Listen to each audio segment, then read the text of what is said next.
I am breathing. Many, many years ago, when I was introduced to the law of attraction and the idea of affirmations and all that new agey stuff, I also read the book by Dr. Gabor Mate out of Canada. It was called In the Realm of Hungry Ghosts. And I didn't know why somebody had sent me this book, and I didn't know who it was. I don't even know how anybody had my address. I didn't have a phone. Just out of the blue, this box comes. And it's got the book by Dr. Gabor Mate called In the Realm of Hungry Ghosts, some vitamins for women, and a couple other little things. Alright, well, I'll read the book.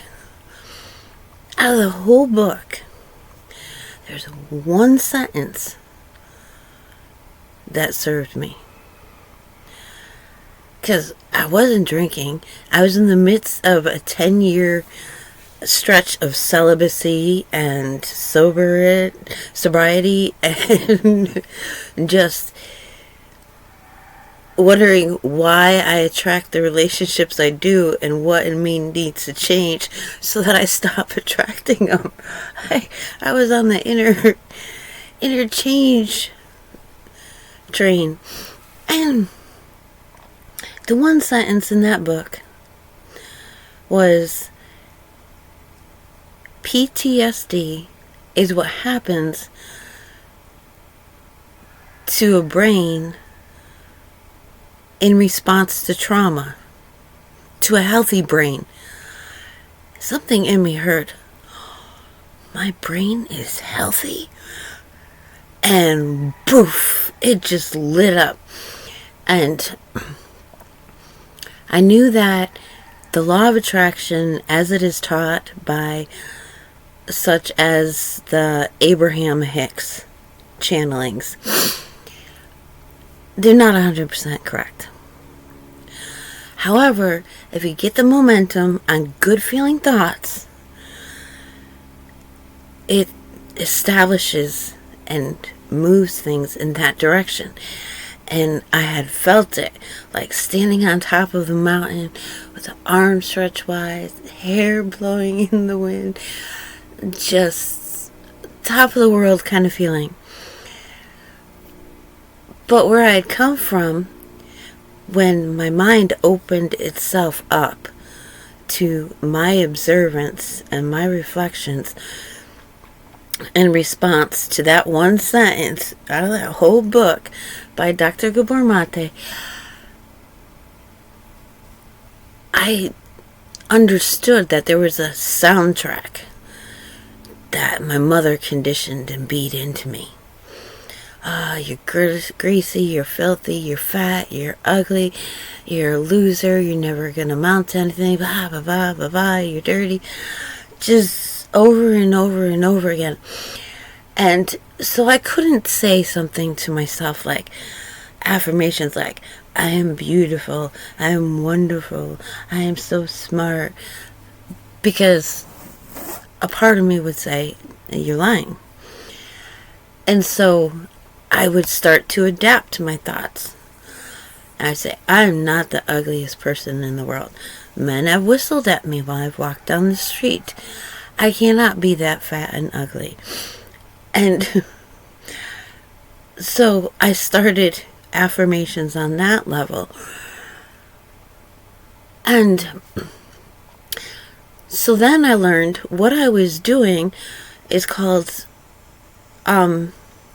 restructuring my neural pathways. So when you change something physical about yourself, like your brain, that change radiates out into all the rest of your cells and your DNA. So you actually change your DNA when you change your thought patterns. So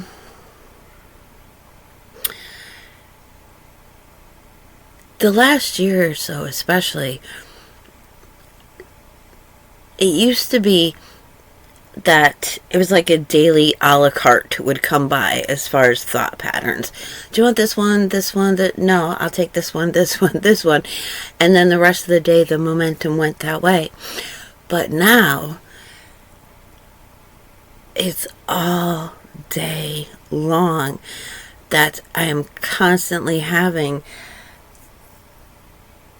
to maintain my chosen thought patterns, because they're constantly trying to be kidnapped, like taken over, hijacked. That's the word, hijacked. They want to hijack my thought trains, man.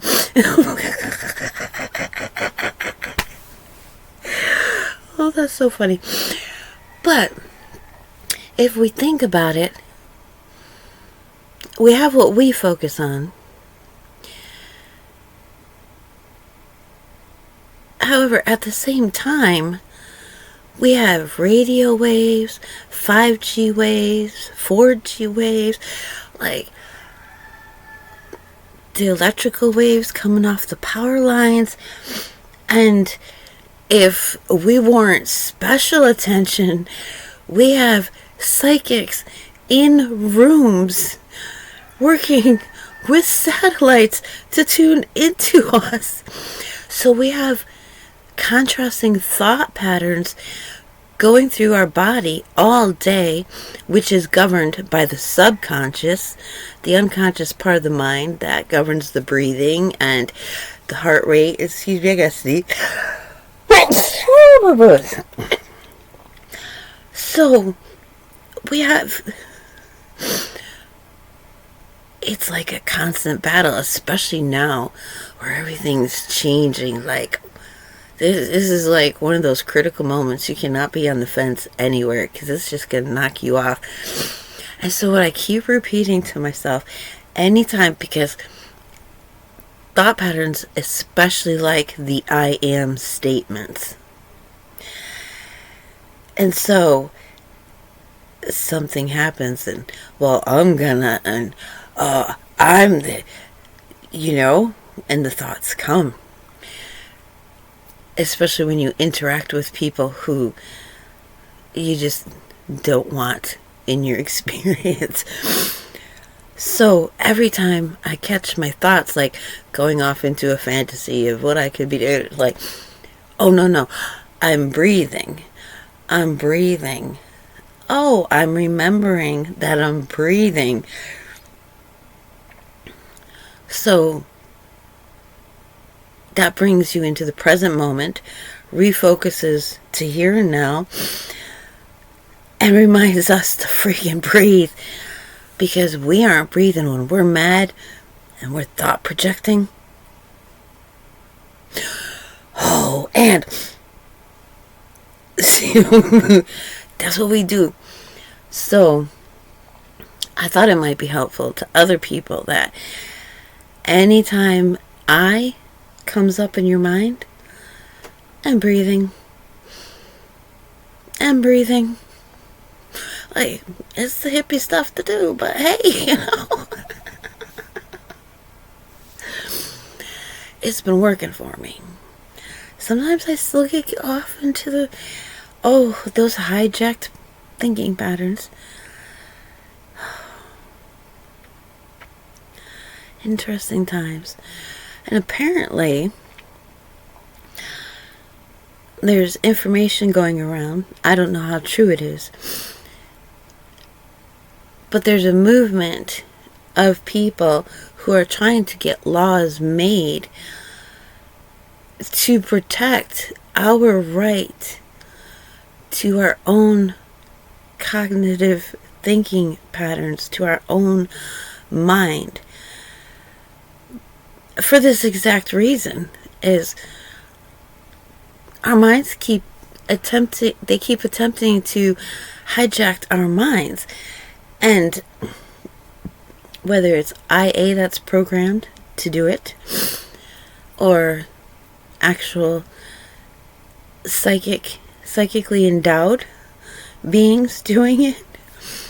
I mean, I heard one day, like, my heart space like a woman walking in the room and saying to whoever, like as if the room was filled with, people who are doing psychic energy work, and the one tuned in to me because that channel was open. She walked into the room, she said, "Oh, I'm looking for," and she said my name, and then all of a sudden the channel closed. Like, you can imagine the conversation. "Bitch, she just heard you, now she knows." This is real stuff. The princes of the air, the things that we don't see, that's who Scripture says is at war with us. I'm not at war with anybody. It's not my war. But I am wrapped up in the war, and I am the target of the war. Not because I'm anything special, but because they know that it is going to hurt our Creator. And it would prove them right that all of humanity, or human beings, which now I find out means sea monsters, that's why we're called man. All men are evil. I'm a wombed man. I am a woman. But man originally meant this physical form with divine consciousness in it. And it was not gender specific. Must be a lot of pollen in the air today. It's better than the usual crying, right? So, thought patterns. I am breathing. And apparently now, there's a perceived need that a law has to be made. So we have a right to choose our own thought patterns. And now also, there are two contrasting pitches with the national ID. One is, if you get it, then you're a part of this new world system. You're not a part of, the democracy, the American citizen, blah, blah, blah.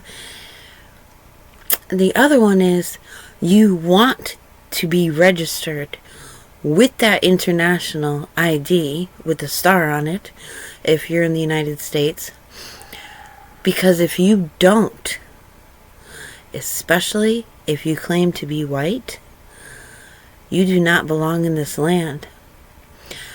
And so they will just kill you or remove you, put you wherever you want, wherever they want. And what's validating on this, in this regard, is Trump got permission to do third-party deportations, so he doesn't have to send people to the country from which they originated genetically. He could send them anywhere in the world. And the Jubilee's coming up, which means these princes of the air have to all go back to their own land with their own people, because the Creator's coming. See, so guys, how have you managed things? It is a return to your land of origin, and that goes back to Noah's 3 children. And I don't know where they're going to put white people, because apparently Noah was the first one. So Noah came from, depends on who you ask. And which one of Noah's 3 children did you specifically descend from? The earth was divided in 3 parts, so they have to start there. And then each of those overseers has to break the people down into eventually 70 That's the number. And according to scripture, there are 70 sons of God that were given rulership over the earth. So,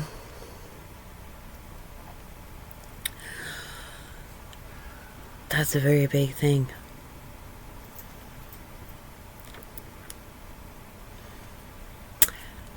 So I don't know. Where I live in the state of Vermont in the United States, I had to renew my ID. I wasn't given a choice. It just came out, the national ID with a star on it.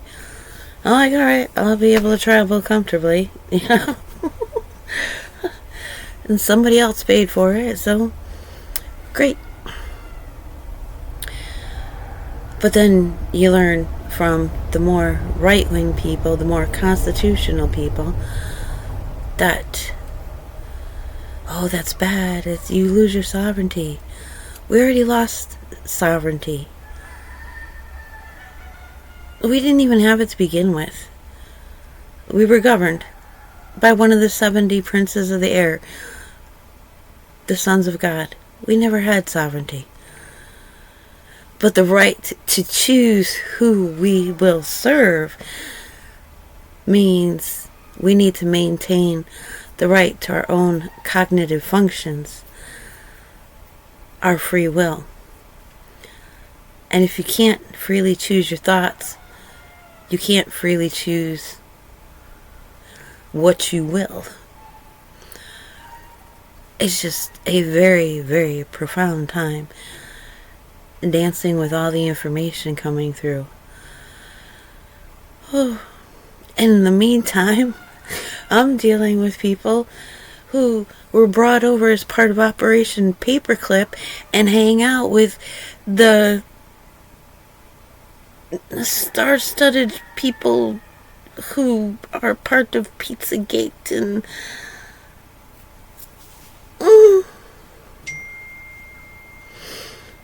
yeah, I am breathing. I am breathing.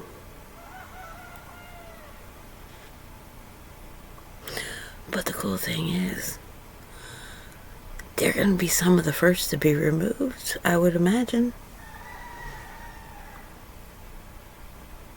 On the least of the princes of the air's concerns, I would imagine. And if I really am amongst those who will be redeemed, I am not their concern. Which would be very, very cool. I am breathing and praying